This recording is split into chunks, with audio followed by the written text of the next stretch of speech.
Hi, I'm Dorothy, and I'm here at Heathglen Farm, which is also our home. And I have been gardening and farming here since 1990, but something I have not done is container gardening. So this year I wanted to try my hand on the deck here, doing a series of container gardening plants. So we're in partial shade. It's about 5 hours of sun per day. And May 20th, I started 3 potted tomato plants, 3 blueberry plants in pots, and then a series of herb gardens that are mixed, and I'll take you through those. So I started them May 20th, and today is July 11th. So let's just see what the progress has been and the lessons learned. Okay, I'll show you one by one what they look like today. And if you do want to see what they look like in the spring when we first planted them, I did a video at that time that you can see on YouTube, and it's called Container Gardening. All right, so let's look at our progress. Okay, so here is a status update on all of the container plants that I planted May 20th, and it is now August 11th. And here's a few lessons learned as I go through this. First of all, we'll start with the potted tomatoes. This is a Principe borghese. It's a semi-determinate plant, meaning it will vine somewhat, and it probably should have been trellised. The tomatoes on this are grape-like. Here's a closer view of the tomatoes. They look like a grape tomato. They're kind of oblong. So the lesson learned on this plant is I would put some kind of post or trellis in it next time. Now we move to the patio tomato, which has a much stronger stem and needs less trellising. However, the tomatoes are fairly big and heavy, and so I probably would put some kind of post and tie it to the post next year. The patio tomato has the biggest tomatoes of any of the determinate bush type tomatoes that I grew in pots. So it's August 4th. It looks like they're probably about 2 weeks away from being ripe. Okay, so now we'll go to the potted blueberry plants. This plant is a Chippewa. Chippewa is a half high, and it's a late blooming variety. It has no berries on it. This blueberry plant is a blue crop, which means it's a high bush. It should grow a lot taller. It's not quite as hardy as the half highs. It does have some berries, as you can see, growing on it this year. And then we get to the North Blue. North Blue is the shortest variety of the half highs. It gets to be about 2.5 feet tall. It also has large berries, and as you can see, this one probably had the most berries of any of them so far.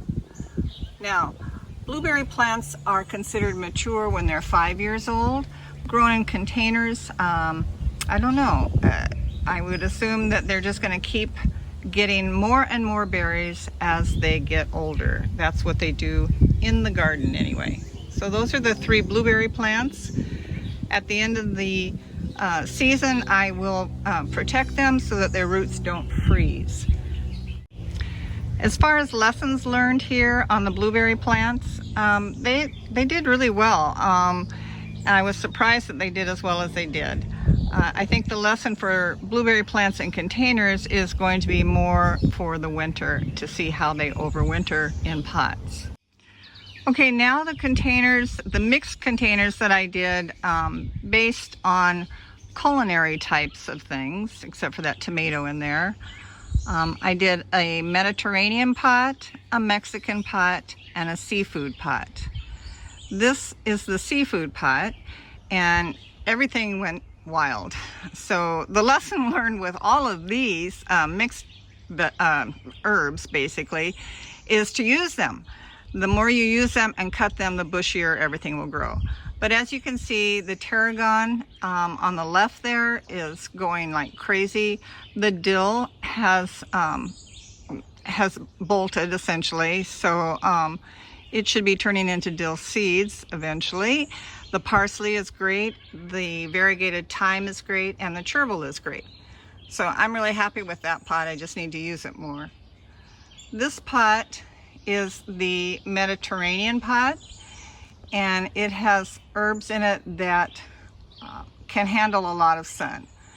So I've got thyme, basil, some nasturtiums for flowers and salads, some sage, and I think there's some oregano. Let's get closer. Okay, it wasn't oregano, but I do have rosemary in there, thyme, sage, and then the lavender blossoms that you can see with the nasturtiums right behind it.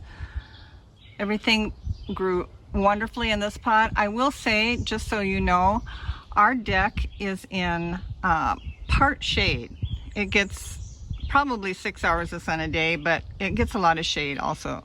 So I was really happy with the results. Okay, this is the third tomato plant I grew in a pot, and it's called Totem. And the tomatoes are smaller, but as you can see, it's the first red tomato of the season, and it's July 11th. So they're not cherry tomatoes, they're just small red tomatoes. And this is a very vigorous, robust plant if you like smaller tomatoes. And then we get to the Mexican pot. The Mexican pot did well, except the pepper plant, as you can see up here, grew really tall and really slow. And I think that's because it didn't get quite enough sun. So the lesson learned here is Mexican herbs are great in a pot. Probably, unless you have a lot of sun, I would put the peppers in a separate pot all their own. Now a little closer of the Mexican herbs. I've got the mint went crazy. This is really good mint. And then we've got parsley and cilantro and the pepper. Okay, here's a closer look at the Mexican pot. The mint went crazy. So I'm looking forward to some mojitos and some Mexican food with mint in it. The parsley is great. Cilantro bolts, and I had trouble with cilantro because it just grows so fast and it bolts. Now here there are some peppers you can see on the little pepper plants. They just probably won't get very big as it's already July 11th. And lastly, the container plants I grew on the railing. And these are herbs and strawberries. I'm really probably the happiest with the strawberries than anything. This pot, I'll get closer to this pot. This pot was filled to full. What you see in the middle is pineapple sage, and it grew great, but it kind of overshadowed everything else. There are some borage flowers, a little tiny blue flower at the top, which is a really nice garnish, kind of a cucumber flavor to it, an edible flower. And a few other things that kind of got shaded in, like the basil. Okay. This pot had lavender basil. As you can see, the basil grew a lot bigger in this pot with more room. Some nasturtiums and the problematic cilantro again. For me, cilantro just grows so fast and you have to keep cutting it, and I probably should just keep reseeding it if I want to have cilantro year round. And lastly, here are the strawberry plants. I grew 2 containers of strawberries, and then I grew strawberries in the garden also.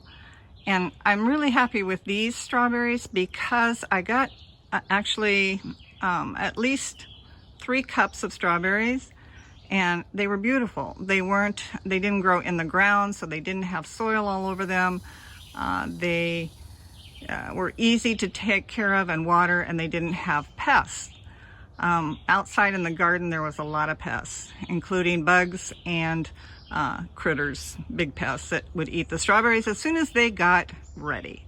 So I'm gonna really hope for taking these containers down in the winter and overwintering them, and I'll probably grow 2 more of these containers next year because I love strawberries. And there you have it. That's what it looks like July 11th. Now, I'm going to come back probably in August or the fall and see what the status is then. In the meantime, if you have any questions or comments or successes that you'd like to share, leave them in the comments below and I will respond, okay? Till then, cheers.